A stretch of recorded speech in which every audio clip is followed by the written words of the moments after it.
advice to someone who is lost? The opposite of addiction is connection, and I could never do this thing on my own. I've been working since I was a kid. I just gotta keep my head. That you're responsible for and that your name's attached to, do you feel like that gave you that responsibility to be better than you were? That's when it all began. I don't need a rollie on my. If you believe in yourself a little bit, you'd be surprised what could happen.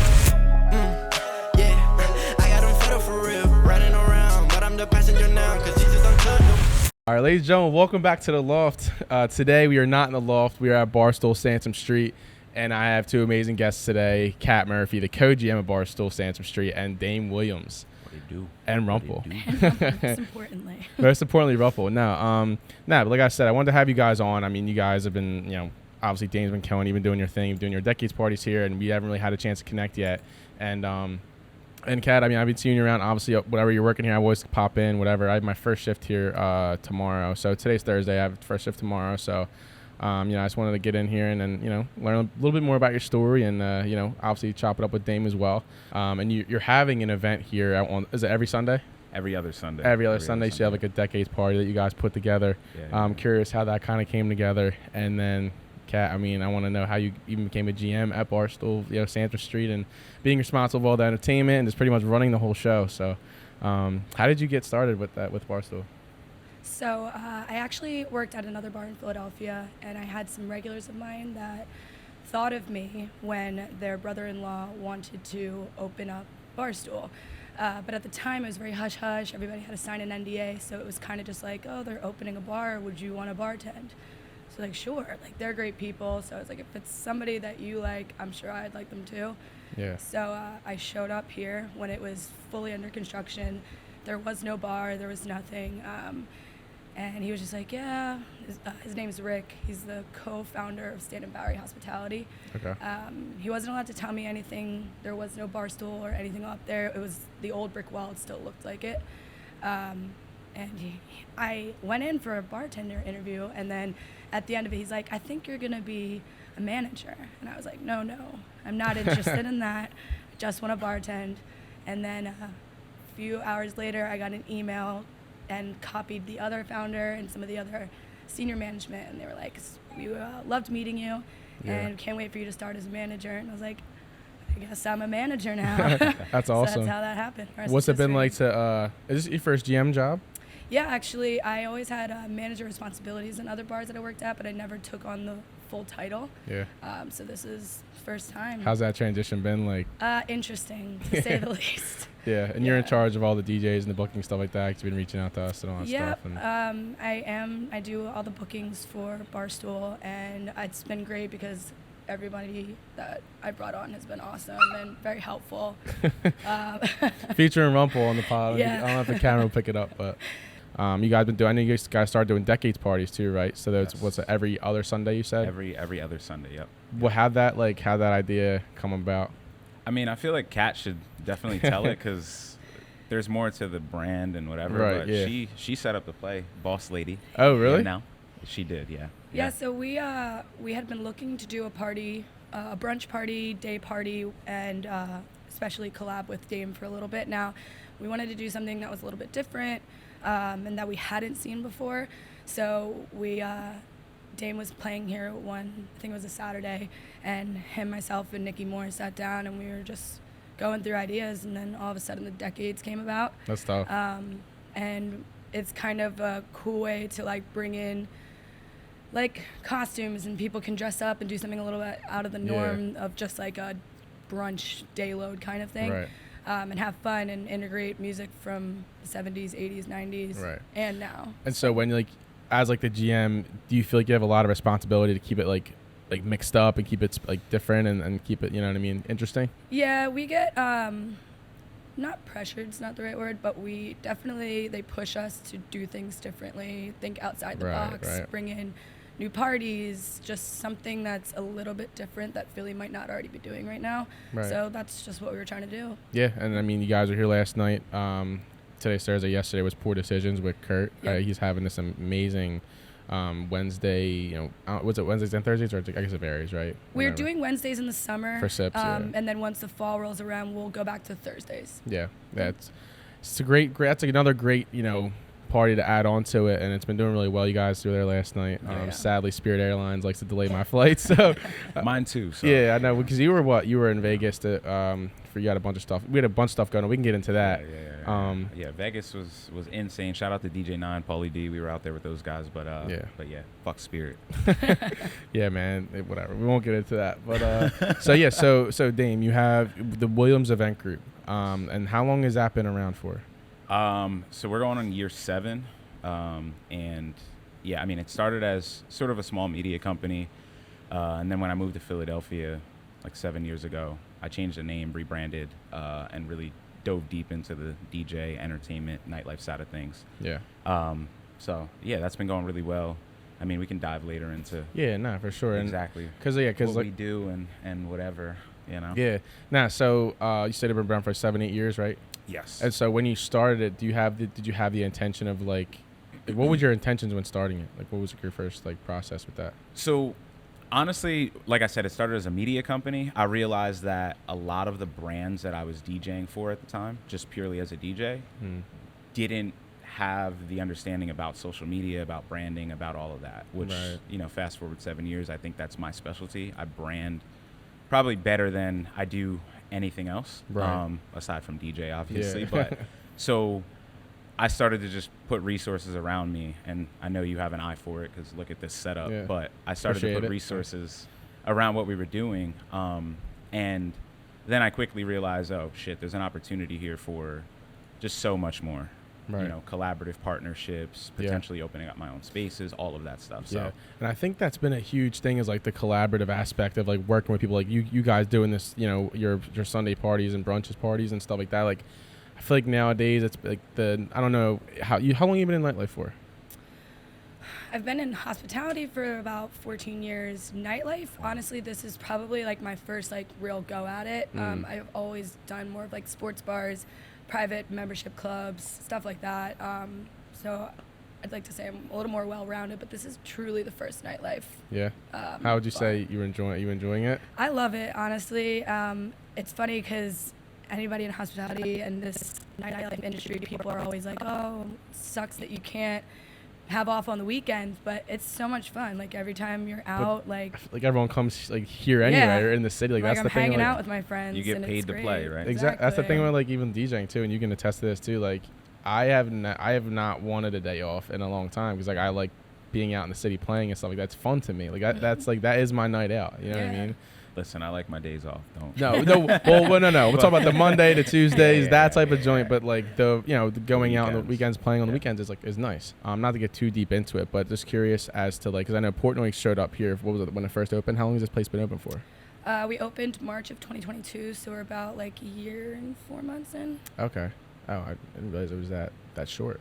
Okay. Yeah, everybody's like, you've been here forever. I'm like, wow, feels like the grand it. opening, though. Yeah, it was great. It was insane. Insane. Yeah. It was March Madness, and we opened on St. Patrick's Day. That's amazing. Yeah. And so didn't like get much sleep.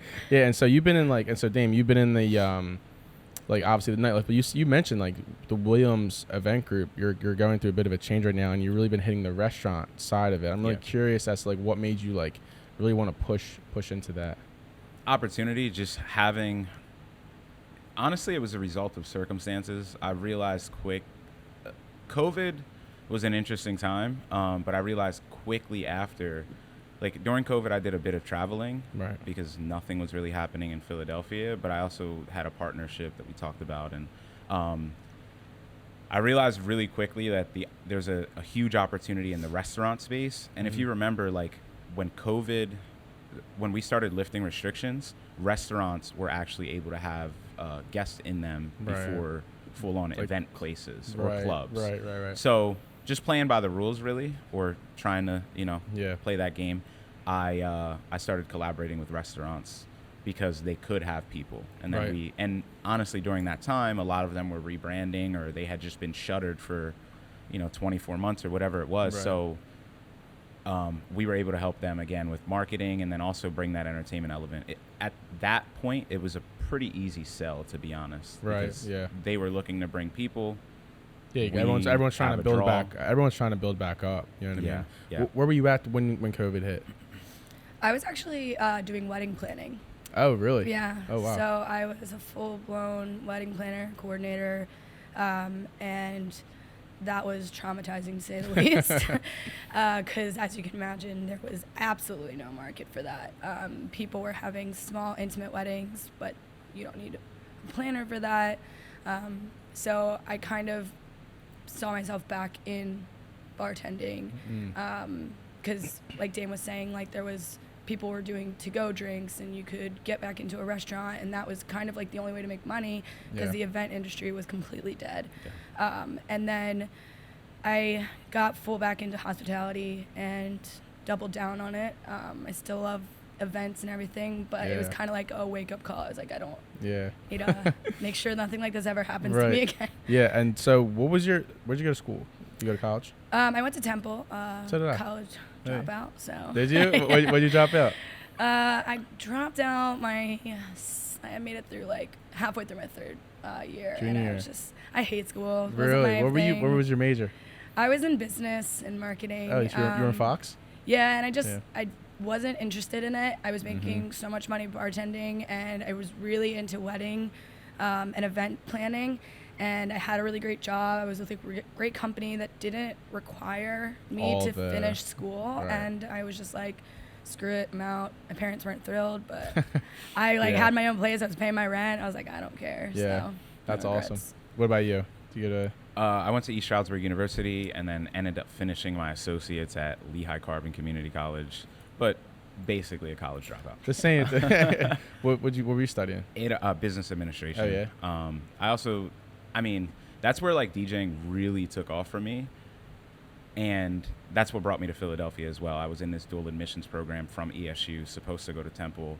Basically, there was a delay between my transcripts getting sent down. I would have had to wait a semester, but I had already made the commitment to moving down here. Oh, wow. So that like semester really, I came down, I worked, I met a shit ton of people. I was DJing a lot in Manayunk at like JD McGilcuddy's and all those hot spots when they were popping. Those wing nights. Yeah, the wings are good. Yeah. So did all that, and then it just spiraled out of control, honestly, and I decided, hey, I don't need to go back. Yeah, I mean, I feel like, and so you guys were in business and pretty much dropped out of business, but you realize that you guys are pretty good at business as well. So it's like, I find that like so interesting because I went to Fox as well and I switched to media and production because I wanted to drop out so bad. My mom wouldn't let me. But I realized like when you start doing your own thing and like pursuing your own passions, like you realize the business part comes just from the experience and the curiosity of it. You know what I mean? Yeah. And there are some hard skills I'm learning now that like you need in business, like the ability to read a P&L, the ability to like do the back end stuff, the administrative stuff. But other than that, YouTube University, dog. Yeah. You know what I mean? And yeah, like, for sure. But so what has been like your favorite aspect of like being a GM of such a great place? You know what I mean? So what has been like your favorite aspect of that so far? Honestly, I'm super, super fortunate with the staff that we have from every position, like back of house, my bartenders, my servers, barbacks, DJs, security. We have a really, really good crew, and a lot of places focus on how you're going to make money and you're going to make money fast, but we focus heavily on culture, which is something that honestly I've had so many people come in that don't even work here or it's their first time being here, and they're like, watching you guys interact together is so cool. Like everybody truly like treats each other like a family here. Yes, that's pretty good. It's really awesome. Like anybody that's been in this industry for a really long time, it's very unique and it's really special when you find it. And I worked a lot of places and I've loved everyone that I've worked with in the past, almost everyone. But this place is like really, really something unique and special.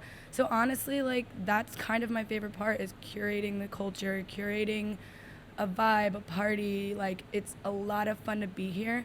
And you can be working behind the bar, you can be a security, and like you're not even here to party and drink and whatever, and you're still having a really good time. That's honestly like the best part. Right.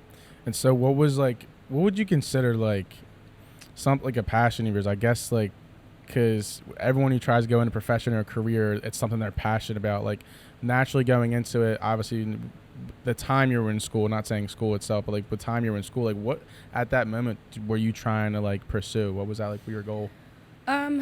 So I actually always wanted to be in events and wedding planning. I really like seeing something all the way from the very beginning and like working with a group for like a year and a half. Like when you do weddings, you're working with a couple from like August to the following December is their wedding. Like you're working with them for like a year and a half, and to see how much work went into something and then like watching it all happen, seeing at the end of the night like they're so happy, that's just always something I've been really interested in. Right. And like I said, I've been in hospitality, just like that was like my first job. Right. It's kind of like the same thing, like when people come in and have a really good time and like they're happy when they leave, like it's really important. Yeah. I guess like that is something that I'm very passionate about. Right. Yeah, I think the most important thing, especially in nightlife, and I mean, Dame, we'll transition to you in a minute, but like is the how people feel aspect. It may not, it doesn't necessarily have to be the food or the drinks. Obviously that's all great, but like how the person feels. If you can come in and you feel comfortable talking to the bartender, talking to the bouncers or wherever, like you can be like, you build like a friendships here. You know what I mean? And in nightlife. When did you start DJing? I'm in year 15. So when I was like 14, 15-ish. Okay. Nice. Yeah. Oh yeah. What was it? I got to ask, what was your first gig? Because I have a horror story as well. It was mine wasn't a horror story. It was just funny. So my brother's always been into like sound in general. Like he used to build speakers and wire them and like crazy shit. Can you fix mine? It's crazy. He probably can. He's super good with his hands. So he had like, for whatever reason, he had a turntable in the basement. That was like my first introduction to DJing. Right. But years went by until I actually got into it. It was just a muse for me. Middle school, high school for me was like, I was all over the place. I bounced around, transferred schools, living situation was all crazy. So basically I took on music. Like this was like Napster days, if you remember, like going on and downloading music illegally. Like LimeWire. LimeWire, yeah, exactly. So I used to like just kind of love that process. I was always into like finding what the newest album was or whatever. Right, yeah. So locally amongst like my classmates, I was always the guy that had new music. And honestly, I wasn't even thinking about DJing. You were the aux guy. I was just the aux guy, yeah. And where were you? What neighborhood you grew up in? This was in Northampton. So like an hour north of Philadelphia, right. Allentown, the Lehigh Valley. Right, okay. But I went to Northampton. I moved to that area from Reading when I was in like 4th or 5th grade, and then through 5th through my senior year, I went to Northampton. Transferred one time in there, but bounced all around. But I was exactly the aux guy. First party, though, was like a neighbor's party down the street. And I think it was like her birthday party or something. Yeah. And I remember I think it was an iPod or like maybe a knockoff version of an iPod. Yeah. Aux cable. And I had one of those big wooden speakers at the front, came off. Yep. Took the front off, carried it down the street, and plugged it in, and all night for like 4 hours straight, just selecting songs on an iPod. That's awesome. That was like my first DJ gig. And when did you transition to like I should actually get like a proper setup and like make this a thing? So I got paid for that gig, and then the first thing that I did immediately was went and bought like a little, I think it was like a Newmark controller. I already had a laptop. I was already downloading music, so I just kind of self-taught myself Serato, that whole thing. But I would say, and I don't even remember what it was, but I would say like from there on, I was a DJ. I was serious about it. I was, focused on it. Like music for me at that time was a real distraction for all the crazy stuff going on in my life. Yeah. So do you find like music as like a therapy for you, essentially? Truthfully, now, yes and no. It's a blessing and a curse being busy as hell, because it's funny when people ask me now, like truthfully, what music I listen to, I can't even tell you. Because all of your parties are different and stuff. All of my parties are different. When you're DJing, Wednesday to Sunday, you're always prepping for those parties. I like silence at this point. That's fair. Driving, that's very turn it off. That's very fair. But yeah, I mean, it's a blessing and a curse. Right. But no, I love DJing. I love getting in front of a crowd. I love this Barstool space because the energy in here is always top notch. Yeah. And like Kat was saying, like, it's not often that you walk into a place and one of the first things I look for is how the staff is interacting with each other. Absolutely, yep. And you'll see it, in here, like, hospitality goes up and down, right? There's some nights that are going to be smashes and some nights that we just know are going to be slow. I've never walked into Barstool and the staff have like a shitty attitude because of it. Yeah, they're just like ready to work. Yeah. And at worst case scenario, we're going to have a good time and fucking play rhyme dust and shuffle exactly. To that bitch. Yeah. So that's actually a huge thing that I've really been learning and picking up on is like, it's also you're playing for the bartenders, the staff. Like every time I walk into a place, I'm like, hey, what do you guys like to listen to? That way, if it's in the back of my mind, if it's slow, I can put something on at least or mix something in. Taylor Swift, I know Kat loves her Taylor Swift and house music. So what's music been to you? Because like, obviously you've been working in hospitality and nightlife. Like I'm sure you have a certain relationship with music as well. Yeah, I obviously am not a DJ, but I am in this space. She's a DJ, low-key. Well, it's funny because at the bar that I used to work at, we never had DJs. It was just put your phone on, and everybody called me DJ Gato because I had to put my phone on because I would kick everybody else off because I was like, you're playing, this isn't the vibe. Yeah, right. It's like a sports bar, and they're like, what are you talking about the vibe? I'm like, there's a vibe, just trust me. Right. If you know, you know. One of my barbacks started calling me DJ Gato, and it just went like wildfire. And by no means a DJ, but it's kind of similar to what Dame said in the sense where it's like, you have to read the room. Like, I'm not a country girly, but like, if that's what is setting the vibe and like Saturday afternoon in the summer, like throw some country on, like not all the way through. I don't think I have like a specific genre. I can listen to anything. I appreciate all types of music. Like I love Taylor Swift, but my boyfriend will want to go to like a metal concert, and I'm like, all right, here we go. Let's do it. Did you go to this Swift concert? Oh, did I go? Oh, that's just a dumb question. I don't even know why. Sorry, what row, first, second, or third were you sitting in? I was in the club suite Friday night. And by the way, I didn't pay for any of my tickets. They were gifted to me the week before. Wow. I had no tickets. A week before was my birthday, and my family got me tickets to both shows. I went on Friday night and Sunday night, and I know somebody that works in ticketing at the Link. Yeah. So we had like nosebleeds the second night, and he was like, come and find me, and next thing I knew, we were front row, like not on the floor, but like in that 100 level. It probably was the best seats. I like having an actual seat. You can see the whole stage. Like the floor is great, but like I hate the floor. It's too crowded. Unless you're right seated, there. Like, what was that experience like? See, when you ask what I'm passionate about, now you're just saying. No, it's really cool because I love concerts, but she hasn't toured in so long, so it was really cool to like see somebody that like I grew up listening to like since she started. And I didn't think like, I was like, oh, it'll be fun, like whatever. And then they start like the countdown to it, and I was like, oh my God. I heard it was life changing. Emotional. Yeah, but I went with my best friends. It's like the girls that I've gone to every single concert since we were like 13, 14 years old. Right. So it was really cool to like go there and be there with them. It was a really fun time. Like it's awesome. No matter who you go to see, like we went, actually it was funny. Before Taylor Swift show, it was a Friday night, I was at Dom Dalla at the Mirage the night before. I heard that was insane. So it was just so funny because like we're there and it's like crazy house music, and he puts on such a good show, and the Mirage is amazing.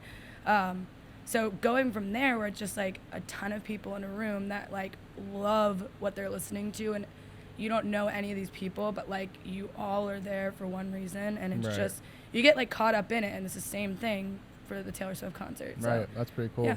That's awesome. Yeah. You have like you're not. I'm guessing you're not a Swiftie, but no. You he is a Swiftie. He has to be. You're right. We're both Swifties, I guess. But no. So do you have like any experiences like that? Like, do you have like an artist you listen to that maybe like like when you are listening to music? Like, so I was gonna say, I mean, I don't know if you're at this point, but the blessing and a curse again with DJing is I was gonna ask you, but I know how crazy you are at the concert.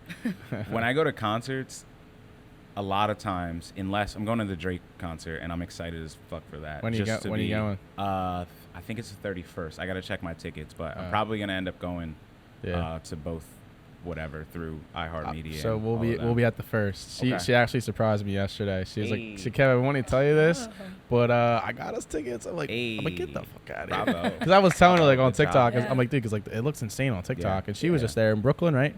Yeah, and she said it was insane. So that's it. We'll have to link up if you go. Yeah, so I'm excited for that. But a lot of times when I go to concerts, again, I'm looking at the logistics behind the scene, the opening DJ, the sound technician, the lighting, like all that goes into that. Right. So it's hard, to be honest, to like be a super fan or just enjoy it. Not even be a super fan. You don't gotta go that far, but just enjoy it. Yeah. It's kind of like someone who makes movies. When they're watching a movie, they took the shot, or like someone who makes music, they listen to the music and stuff like that. So there's got to be a way to like turn that off somehow. You know what I mean? Yeah, I have to like consciously tell myself to turn it off.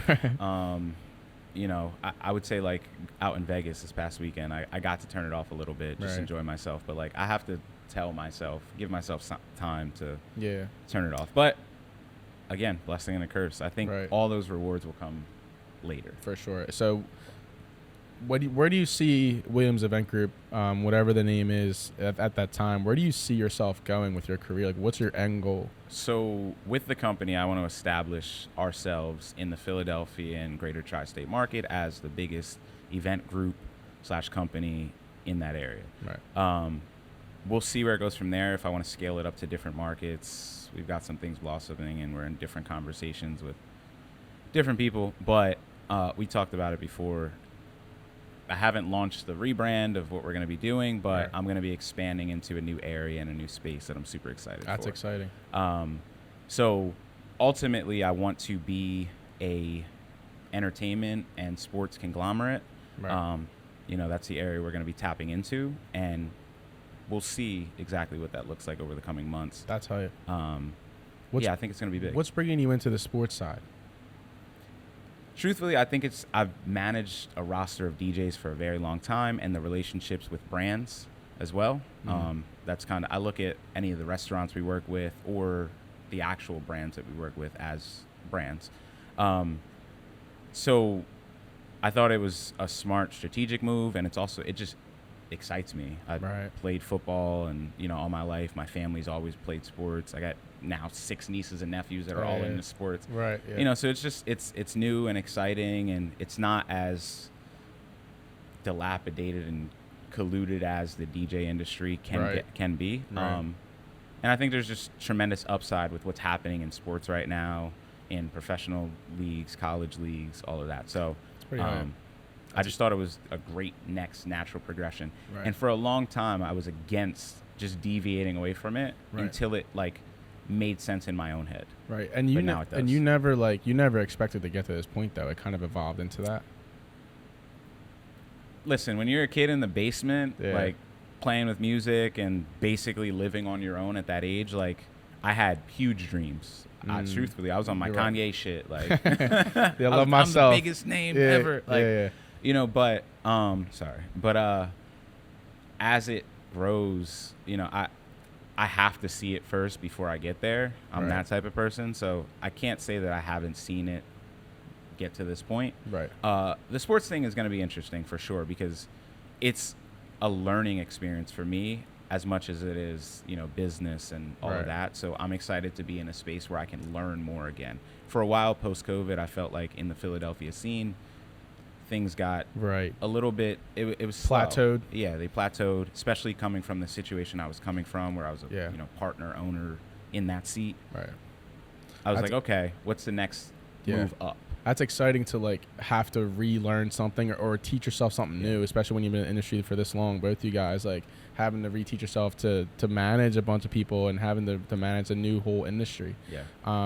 Do you have anything that like outside of work is able to keep you like kind of level? Is there anything you look towards outside of work? Gym every day. The gym. Every single day. I got a meeting after this, and then I make sure that I hit the gym. Truthfully, I gotta work on this, because you know, like, it's crazy being out late, but like there's been times when I've missed or been late to meetings because I'm to the gym, shower, and then, you know, whatever. But I have to, like, that's routine to me. So you put that first above everything else. That's my me time. And the gym, for me personally, I listen to mixes, and if I'm listening to mixes, I'm like, it's always current. That keeps me current on my music. always. And also, little pro tip, you know, and then also I'll do like personal development in the drive. So I'll listen to audiobooks, setting the table, all the stuff for the hospitality side. Like that's where I get my education. What have you been listening to? Audiobooks or music-wise? Audiobooks. I'll pull it up. There you go. Setting the Table, I recommend. Okay. It's by Danny Meyer, who is a huge restaurateur in New York City. Okay. You know, and it's centered around the restaurant industry? It's centered around hospitality specifically, more so the restaurant side of things. But just, you'll appreciate this, his attention to detail, top to bottom, in that space. But, you know, when you've read a bunch, you realize you can apply these things to everything else. Everything else, yeah. Kat, do you read it all or no? Yeah, I do. Honestly, I have a hard time, like, finding a hobby outside of work. Really? I'm just here so much. I try to spend as much time as I can with my family and friends outside. But I read when I can. I'm not, like, a huge reader, So what is your, obviously besides Rumpel, taking care of your dog, what is, like, what do you do outside of work? What's something you focus on? Honestly, like, I don't have anything that's, like, a routine. Like, I was just talking to, like, my mom about this. I really need something that, like, I can just shut work off and have something that's, like, fully mine, my own. It's just hard. It's so busy here all the time, and I do care a lot about here. So it's, like, hard because I'm constantly like, oh, well, what? Like, we just did something that's really cool. Like, what's the next thing? Right, yeah. So I need something to turn it off. I mean, I did see you at Our House down the shore. I do so go down the shore. shore. Yeah. Yeah. I got a question for you, Kat, because, you know, we click in the same way. She has an event-based background, and we talked about this, like, a little bit ago. So, like me, she's constantly, like, thinking about the next best thing. Do you ever get, like, stressed out that the people around you are like, yo, you need to find, like, they're telling you consistently you need to find something else? Yes and no, but it's like a motivator. Like, it depends, I guess, how they say it. Like, they're like, oh, like, we just had a great party last night for Poor Decisions. If it was kind of, like, brushed off and, like, oh, well, what's next? Then it's like, well, what the hell? Like, let's enjoy take it in. Something we did that was really good. Luckily, like, I try to surround myself by people that don't brush off our like, we all do this, but our accomplishments. They're, like, celebrated, but you don't, like, live in it. Yep. It's like, yeah, you had a really great party, and yeah, you're doing something that's really cool, but, like, what about what's next? Like, I'm not, like, pigeonholed to just doing, like, parties at Barstool. Right, it's like, I love being here, but obviously, like, I think about what my next steps are within the company. I love the hospitality group that I work for, so I'd love to move up with them. So it's like, what can I do next that sets myself up for that? Yeah, I feel like that's how it should be, though. You know, because you're only as good as the last thing you've done, but at the same time, like, there is a certain chase that I find that people like ourselves all enjoy. You know, because like, you can have a great party, but it's like, this was great. And it is important to acknowledge how far you've come and acknowledge the accomplishments you have, but like, it is important to also be like, hey, what's the next best thing? But that comes naturally, and I feel like there's like a certain high you get from that. I feel like when you're trying the next thing, and like, when did you feel like at any moment did you ever feel like you had a moment where you had to find the next thing, where you feel like, all right, if I don't change this up now, then I'm just gonna be plateaued? For me personally, oh my goodness, absolutely. So, I mean, I can talk specifically about things. So, the reason I let Kat touch on the decades thing is because, like, the space that I was in when I was approached with this was exactly that. I was dealing with another situation that I knew was probably going to end relatively soon, not because of really anything that I did whatsoever. Right. I just knew that. Just natural, I guess. When you walk into a space and you see all the cues, and some of those cues are off, and then week to week they slightly change, and then they change some more. Like, when you've done things for as long as I do, you know the writing's on the wall. So at that point, I'm like, damn, we have a great thing going here, but it's probably gonna change because of whatever the circumstances are. Right. I have an obligation to my guys, my team, all the people around me to help them get to the next level. That's how I looked at, you know, that particular situation, or a couple of different situations. So yeah, that brought, I don't want to say a little bit of stress, but that made me think, okay, put you on your toes a little bit. Yeah, definitely puts me on my toes. And you guys are both in leadership positions, and Kat, like being in this leadership position, I understand it's pretty new to you. Is there anything that you've like learned about yourself as like a leader, like having to be responsible for people and maybe having to, give a little bit of attitude or give a little bit of like, because it's tough because you're a nice person, so I'm sure it's tough to like, I'm sure it's not hard for you, but like, it's just like having to go into a leadership role like this. Is there anything new you kind of learned about yourself? To be honest with you, like when I took on the leadership role, I really just tried to think of like how I liked to be managed in the past. Yes, I'm the general manager here, and I am a boss to everybody that comes in here, but I also treat them with respect. Like I'm not, just because I have that role doesn't mean like I'm any more important, I'm any more better, like anything like that. And that's how I've always liked to be treated by my managers in the past. So I've taken cues from like people that I liked working for and that I did not like working for. And I was just like, if they like working for me and if I bend over backwards to do things to help them, like it's only going to benefit me in the long run. And I also like never really thought I was like a leader or anything, but you are. Yeah. Definitely. Yeah, it's nice to hear when like my staff says that, because it means I'm doing something right. I mean, this place has been doing so well for so long. Yeah, obviously be a year and a half, but like it's been doing well. Like it's, you know what I mean? So it's like it's a sign of the people who work here, who enjoy coming to work every day, the bartenders, the servers, the GMs, you know what I mean? It all trickles down, but I believe that it starts off from the top. And that's with anything. That's with like our country, state, or anything like that. Not political, but like, everything starts from the top, I believe. And I feel like as leaders like yourselves, like there's certain qualities you need to have just naturally. And when did you feel like you had that leadership like quality of like being, hey, I can take care of all these guys, or I can run this business, I can push this or that?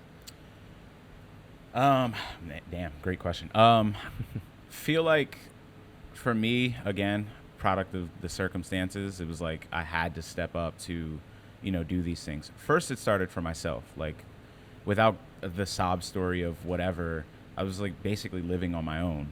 And then when I got to college, I really was like, damn, I'm paying, 10 to 15K a semester, whatever it was. Yeah. I need to eat. I need to, do X, Y, Z, buy books, I didn't really have much support around me. So I had to work. And luckily, Djing was there as a source of income.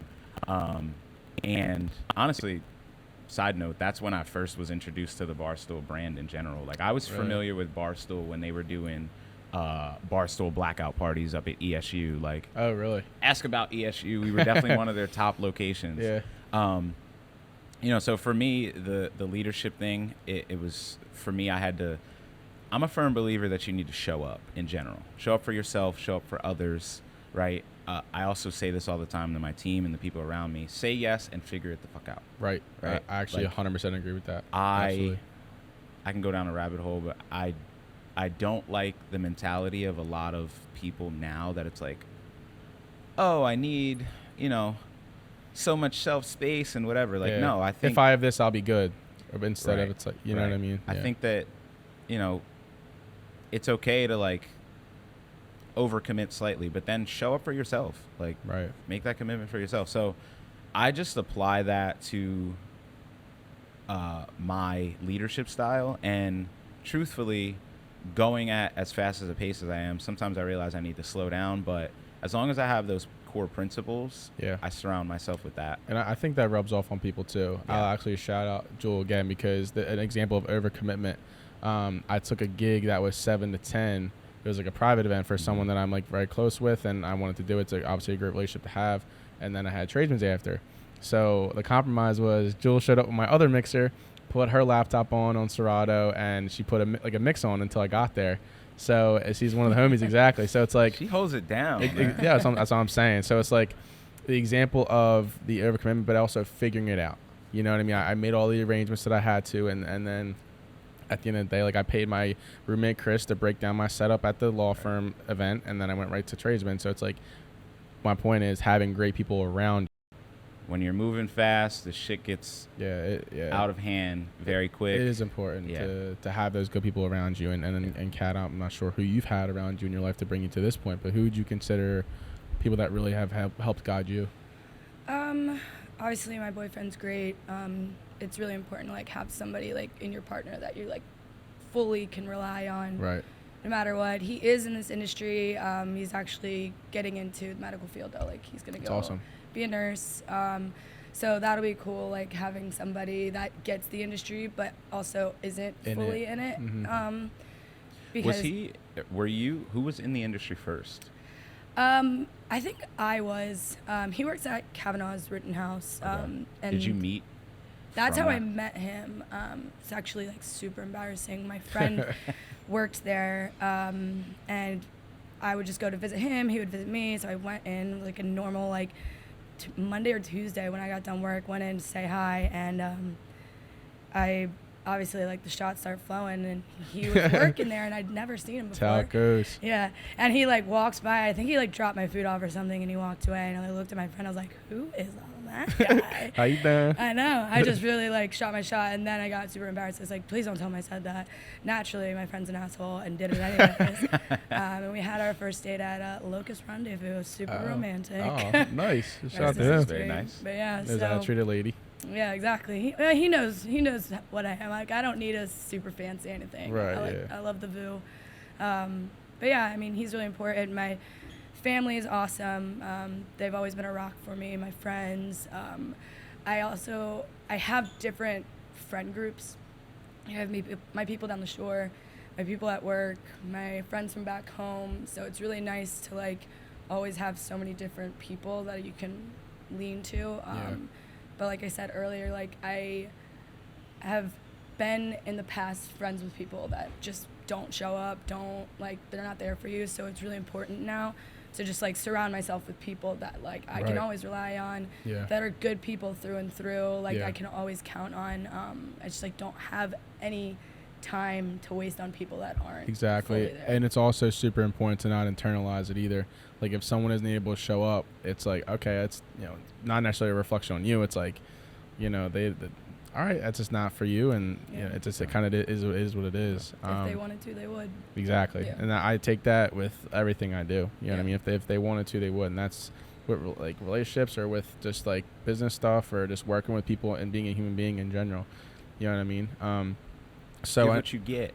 Right. Exactly. So I know you mentioned a little bit, like you kind of grew up alone. We don't got to get too in depth with it, but I'm just curious as to how someone starts in that position and ends in the position you're in. Because I think it's very easy to like shut off and be like, the world hates me, and you kind of like victimize yourself. How did you like build yourself up to overcome that? Again, just product of my environment. The circumstances at that time were, look, I was one of like 4 people of color, not just black, of color in my high school. Right. So like, and I just had to get through that. Like when all this shit happened, moving to Philadelphia was like a culture shock because it is extremely inclusive. I love this city for that, but there was like the sticks, and not to shit on them or anything, but that definitely affected me all throughout high school. I got overlooked to play football, whereas my oldest brother was like, probably would have went to the NFL if he didn't get himself in trouble. So like, you know how that works. Right. All of my brothers should have been prospects for college. We got no looks. Right. So just having to like mentally overcome that. And at the time, DJing was kind of a side gig in high school. Yeah. That was like my main focus. So not getting that opportunity was definitely interesting, and I had to just figure it out and overcome. Right. Managed to get myself into ESU, which was a D2 football school, but I was a walk-on. I didn't get a scholarship offer or anything like that. So I went my freshman year it was my first year. I was like, hey, I'm going to max out the number of classes I take. I took 18 credits. I was like, I'm going to knock them out in the morning and have the rest of my day. I took 18 credits as a freshman. That's insane. All like 8 a.m.s.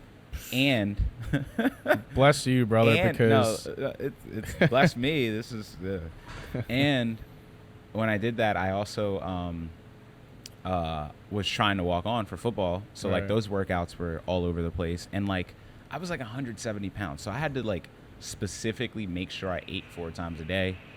It was an insane schedule. And on top of that, I was DJing Tuesday to Saturday with all the frats and shit. It just wasn't a sustainable situation. Right. Yeah. So, you know, at that point I just had to really figure it out. But there was a time period where like all of those commitments, nobody gave me a model or a mold.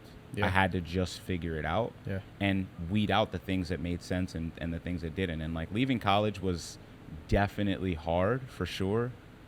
Probably not as hard as, you know, some of you guys with like family obligations and whatever. Because honestly, there was nobody looking down on me for leaving school. Like I didn't at that point. It was just yourself. At that point, my brothers were like, hey, if this is what you want to do, cool. There wasn't much conversation around it. Right. But I also had this DJ thing that I was really serious about, and I was booked like crazy. And, you know, my brothers all had their own thing going on. So I just I've had to figure it out. And it all comes back to, in my opinion, just showing up. Yeah, it's better to figure it out than say what if down the line. You know what I mean? And like my road to like kind of getting to where I want to be is like I started at Archbishop Bryan High School I played basketball there and student council, blah blah blah. Archbishop Bryan, like their football team is like great, aren't they? Yeah, they had a really good run, I believe. When I was in school, they had a really good running back. But I haven't really checked in on them, honestly. I haven't really checked back in, but like, I started playing basketball and then I realized that, you know, at my senior year or whatever, I realized I was 5'10" and white and that I wasn't going to be playing anywhere. And I don't know if I really truly wanted to either. I think I was just so maxed out with it and, didn't really have anything passionate about. And so I went to Temple, the only school I applied to. So if I didn't get in, I don't know what I was going to do. So, got in the Fox and then hated it. And I specifically remember walking out of one of my classes and telling my mom, like, Trish, I'm dropping out. I want to move to LA. I want to do this whole thing. She said, why don't you switch majors? I'm like, I didn't know you could do that. Like, because I didn't, like I said, I did not. I was getting that piece of paper for my mom. That's it. Right. So I switched to media and production and got an internship in LA and then came back for senior year. Was going to move to LA full time. And then COVID hit and ruined everything. And I honestly didn't have that much money either because I wasn't really working. I was DJing here and there. Didn't take myself too seriously. And then is that when the pod started? Yeah, COVID. November 2020. It's crazy time, right? Like it honestly, and I did a full episode on this, but I think the podcast generally saved my life, and like that's a whole other conversation. But I feel like because it gave me like that sense of direction and it gave me a sense of like purpose, and you know, having the first time someone tells you that they listen to your podcast before they go to sleep after they lost someone in their family, it's like it feels a little different. You kind of feel a little bit more obligated to push as hard as you can, and that's why you get all this kind of set up, and because you want to make it for not only for yourself but for the people who are listening and watching. You know what I mean? Yeah. So with that being said, with everything that you've been through, what would you say is like the most important thing you've picked up on, just as a lesson that someone could take from this podcast? Like I said, I don't know if it's the most important because I don't like the superlatives, but what's something you would pick up that stands out, I guess? Show up, you know, show up, make the commitment and figure it out. Like, that's it. Not just for yourself for yourself, not just for other people. Like, I think that's the most important thing that people miss. Like, they'll make commitments or talk about things or whatever, whereas I think what in my entire life, what has opened doors for me, people ask me all the time, yo, how did you get here? What are you doing here? I literally just showed up, okay? It's opportunity, man. Kat can attest to this. No bullshit. 2 weeks ago, there was a person, shout out to Megan from House of Catherine. It's an event planner that I've had on my radar for probably 2 years in the private event space that I've wanted to work with. Circumstances happened. She messaged me. I was booked with Kat, and because of our relationship, I said, Kat, listen, I might need to move this as soon as it came about. I didn't even know if the opportunity was there, but I was like, I might need to move this. Right. This is why. She was like, holy shit, absolutely, go for it.